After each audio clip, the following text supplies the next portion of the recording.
여러분은 일상생활에서 어떤 가전제품을 가장 많이 사용하시나요? 오늘 소개해드릴 사연은 한국의 가전제품을 경험하고 감탄을 그치지 못했다는 미국 여성의 사연입니다. 그녀는 한국에 오고 나서야 진정한 가전제품이 무엇인지 알게 되었다고 하는데요. 그래서 한국의 가전제품을 부모님이 계시는 미국에도 설치해드렸다고 합니다. 하지만 한국을 믿지 못하는 부모님 때문에 처음에는 어려움이 있었다고 하는데요. 과연 그녀에게는 어떤 일이 있었던 걸까요? 미국 여성의 사연을 들어보시죠. 안녕하세요. 저는 텍사스에 살고 있는 케이시라고 해요. 지금까지 저는 미국이 가장 뛰어난 가전제품 브랜드를 가진 나라라고 믿었습니다. 하지만 가장 뛰어난 브랜드가 있다는 사실이 곧 우수한 기술력을 뜻하는 것은 아니더군요.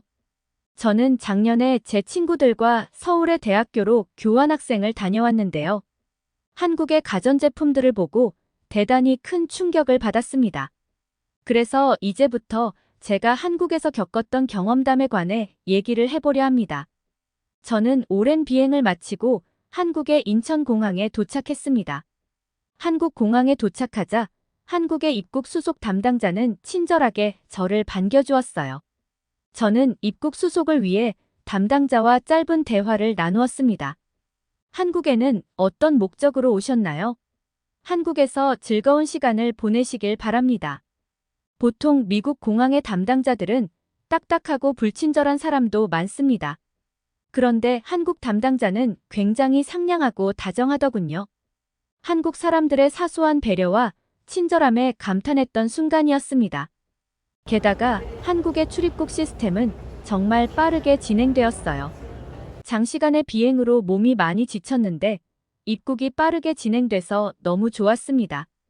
입국 심사를 마치고 저와 친구들은 저희를 인솔해줄 대학교 담당자를 만났습니다. 한국의 담당자는 친절하게 저희를 반겨주었어요.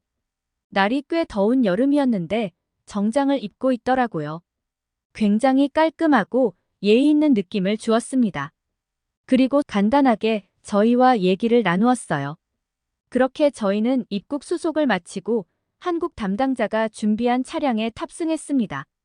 우선 저희가 살게 될 숙소로 가서 짐을 풀기로 했습니다. 원래는 기숙사에서 생활할 예정이었어요. 그런데 기숙사에 남은 자리가 많지 않아서 대학교 근처에 숙소를 구해주셨습니다. 숙소에 도착해서 둘러보니 건물들이 비슷하게 생겼더라고요. 그리고 저희 또래의 한국 친구들이 활기차게 돌아다니고 있었습니다. 저희는 개강까지 며칠의 여유가 있어서 친구들과 대학교 근처를 돌아보기로 했어요. 우선 저녁을 먹기로 했어요. 여행이 재밌는 이유는 그 나라의 음식을 맛보는 데 있으니까요. 요즘 미국에서는 K푸드가 엄청난 인기를 끌고 있어요. 특히 만두나 김밥, 떡볶이 같은 음식이 굉장히 인기가 많습니다. 잠깐 핸드폰으로 검색해보니 주변에 유명한 떡볶이집이 있더라고요. 한국에서 직접 먹어보는 떡볶이 맛이 어떨지 너무 궁금했어요. 저희는 설레는 마음을 가지고 식당으로 이동했습니다. 도착해서 살펴보니 가게 외부와 내부가 모두 깨끗하고 가격도 상당히 저렴한 식당이었어요. 저희는 직원의 안내를 받아 자리를 잡았습니다. 그런데 직원이 메뉴판을 주지 않더라고요. 점원은 메뉴판이 아니라 테이블에 있는 태블릿 PC를 이용하라고 얘기하더군요. 저희도 태블릿을 사용하지만 이걸로 음식을 주문해 본 적은 없어서 당황했습니다. 저희가 당황하는 모습을 보이자 점원은 친절하게 사용법을 알려주었습니다. 알고 보니 태블릿에는 음식 사진과 가격이 적혀 있었습니다. 보통 미국의 메뉴판은 글자만 적혀 있어서 음식의 생김새를 알기 쉽지 않거든요. 그런데 한국의 태블릿 메뉴판은 사진이 같이 나와 있어서 너무나 편리했습니다. 그런데 놀라운 점은 이게 끝이 아니었어요. 한국은 미국과 다르게 선불 식당이 많더라고요. 아시다시피 미국은 팀 문화가 있어서 밥을 먹고 결제를 합니다. 그런데 한국은 팀 문화가 없고 이런 선불 식당이 많다고 하더라고요. 저는 결제를 위해 핸드폰을 꺼냈습니다. 한국은 대부분 핸드폰으로 결제가 된다고 친구에게 들었거든요. 그런데 한국의 식당 직원은 핸드폰을 카운터로 가져가지 않았어요. 그러고는 제 핸드폰을 테이블에 있는 태블릿에 붙이더군요. 그러자 정말 놀라운 일이 벌어졌습니다. 주문과 계산이 완료되었다는 알람이 화면에 나타나더군요. 저는 이게 도저히 이해가 되지 않았습니다. 보통은 카운터에서 결제를 하는 게 일반적인데 그렇지 않았으니까요. 저는 한국의 편리한 시스템에 정말 감탄했습니다. 그렇게 한국의 시스템에 감탄하고 있다 보니 어느덧 주문한 음식이 나왔습니다. 미국에서는 냉동식품으로만 먹어봤던 김밥과 떡볶이의 맛은 정말 환상적이었어요. 왜 미국에서는 이런 음식을 만들어 볼 생각을 못했을까 싶더라고요. 게다가 여름이었지만 가게가 아주 시원해서 쾌적하게 식사를 할 수 있었습니다. 그런데 저희 자리가 에어컨 바로 근처에 있는 자리여서 그런지 조금 춥더라고요. 그래서 저는 식당 직원분께 말씀을 드렸습니다. 그러자 직원은 에어컨을 보며 무언가를 얘기하기 시작했습니다. 그런데 직원이 얘기를 끝냄과 동시에 에어컨 온도가 변경되더라고요. 아무리 인공지능이 발달한 시대지만 리모컨 없이 온도를 변경하는 모습을 처음 봤어요. 에어컨을 처음 발명한 사람은 미국인이지만 발전시킨 건 한국인이 분명하다는 생각이 들었습니다.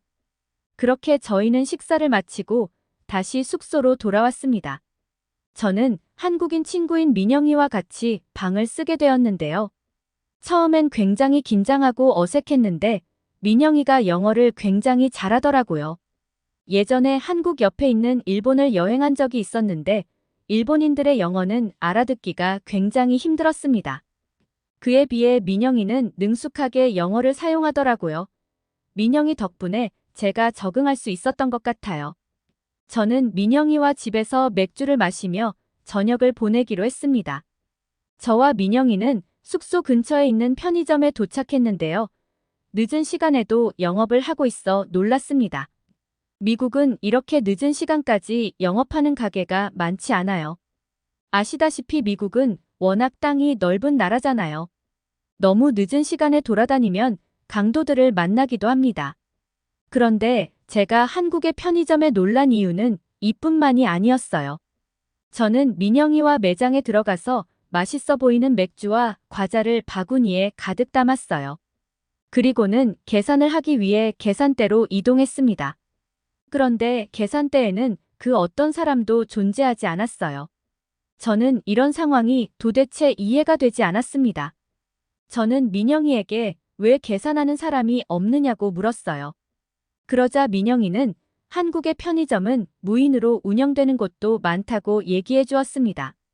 한국의 무인 편의점에서는 신선한 식품부터 생활용품까지 모두 판매되고 있었습니다. 게다가 늦은 시간에도 언제든 필요한 것을 즉시 구입할 수 있었죠.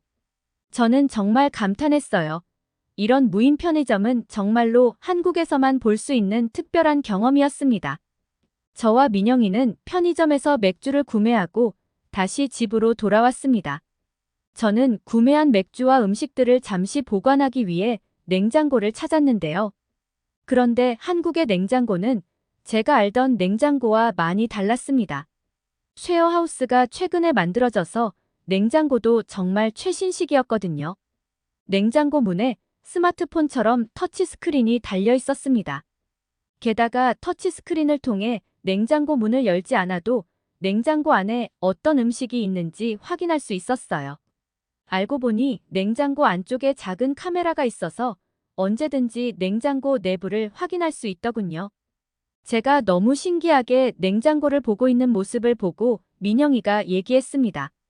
이 냉장고는 핸드폰과 연결할 수 있어서 유튜브도 볼 수 있어.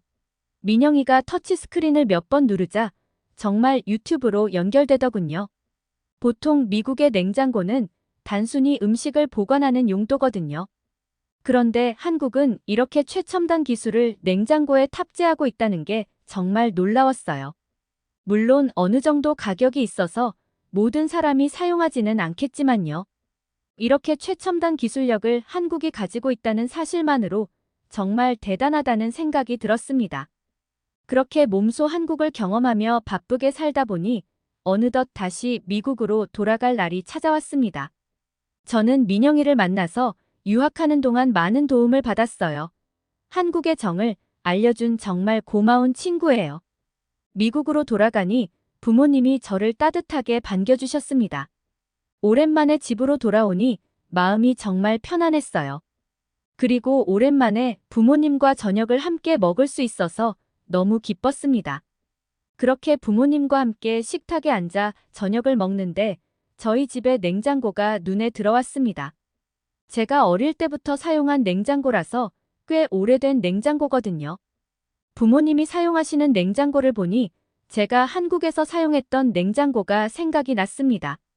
제가 한국에서 교환학생을 하면서 영어 과외를 했었거든요. 마침 모아둔 돈도 있고 저의 한국 생활을 뒷받침해 주신 부모님께 선물을 드리고 싶었습니다. 그래서 저는 부모님께 같이 냉장고를 구매하러 가자고 말씀을 드렸습니다. 처음엔 당연히 부모님도 거절하셨어요. 아직 쓸만하다고 하시면서요. 아마 세상의 모든 부모님은 이렇게 말씀하시지 않을까 싶어요. 하지만 저의 강력한 설득으로 저와 부모님은 다음 날에 같이 냉장고를 사러 가게 되었습니다. 가전제품 매장에 방문하니 수많은 브랜드의 냉장고가 있었습니다. 저는 당연히 점원에게 한국 브랜드의 냉장고를 보여달라고 말씀을 드렸죠. 그런데 갑자기 부모님이 저를 부르셨습니다. 여기 일본 브랜드의 냉장고가 있단다. 가전제품은 일본이 잘 만드니 이걸로 구매하자꾸나. 저희 부모님이 한국의 냉장고가 아닌 일본 브랜드의 냉장고를 사고 싶어 하셨어요. 아무래도 부모님 세대에서는 일본의 가전제품 브랜드가 유명한 것 같았어요.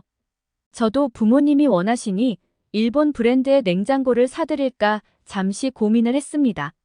하지만 제가 살펴보니 한국에서 경험했던 그런 최첨단 기술은 없더라고요. 솔직히 말해서 디자인을 제외하면 지금 집에 있는 냉장고와 별 차이가 없었습니다. 그래서 저는 부모님께 한국 브랜드의 냉장고도 보자고 말씀을 드렸습니다.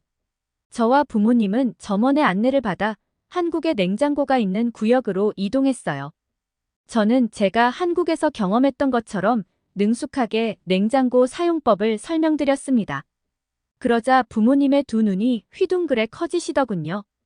태어나서 이런 기능을 가진 냉장고는 처음 보신다고 하셨어요. 제가 터치스크린으로 냉장고 내부를 보여드리자 부모님은 경악하시더군요. 부모님은 한국의 냉장고가 굉장히 마음에 드신 것 같았습니다. 아까 보았던 일본 브랜드의 냉장고는 생각도 안 나시는 것 같았어요. 물론 가격이 조금 비쌌지만 저를 키워주신 부모님께 이 정도는 해야 한다고 생각해요. 다행히도 제가 매장에 방문했던 날이 블랙 프라이데이 기간이었습니다. 아시다시피 미국에서 추수감사절 다음 날에 가장 큰 세일이 시작되는 기간이거든요. 그렇게 저는 부모님께 한국의 냉장고를 선물해 드릴 수 있었습니다. 지금도 부모님께서는 너무 만족하면서 냉장고를 사용하고 계시거든요. 한국에서의 좋은 경험 덕분에 부모님을 행복하게 해드릴 수 있어 너무 기쁩니다. 한국은 이런 최첨단 기술들이 일상에 자연스럽게 녹아들어 있는 게 정말 신기해요. 앞으로도 꾸준히 돈을 모아서 한국의 가전제품을 하나씩 선물해드리고 싶습니다.